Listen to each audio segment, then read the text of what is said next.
Ti, za koga boš pa volil? No, jaz sem že svoje povedal, da je izbira slaba. Ne? No, seveda, ne. Mislim, problem je v tem, ker Šarc, tudi je navaden divjak, ne. Ni bil vzgajen, ni bil ne v partiji, ne, tudi v jajcu nikoli ni bil, ne. Ja, kaj pa Pahor, recimo, on je bil, ne? Ja, ne vem, on je bil. Zdaj ti si tudi bil, ne. Ti si recimo tak krasen primer. Ne, smo te vozili na ekskurzije, sicer zdaj nam to ne vračaš, ampak vse te razumem, ne. No, jaz sem šel svojo šporo, se so se zmenila, ne? No, ja, Šarc je pa divjak, ne. Ja, on je bil meni všeč kot Drnovšek, dočim recimo kot Serpentišek me ni prepričal. Pahor pa ne vem, enkrat se mi zdi, da je malo Štefko usvajal, pa malo sem mu zameril, ja. A je? A to je bilo? Ja. Kaj, tako velikrat? Ja, ne, pa pol se ni važno. Ti zanj sem šel po gobe.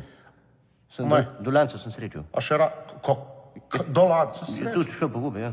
A je bilo kaj? Ja, nekaj se najde, ja. Ja, jesen je pritisnila, ne, zdaj bo počas konc kakšne snežke mogoče še. No. Dobar, kakorkoli, se vidi po volitvah. Ja, fajn bo. Milan, če bi te prosil od Zemljariča cifro, če imaš. Koga? Od Zemljarič. Kaj pa rabiš? Nekem projekt bi šel delati, pa on ima te karkoli. No, te bom poklical. Bo. Hvala.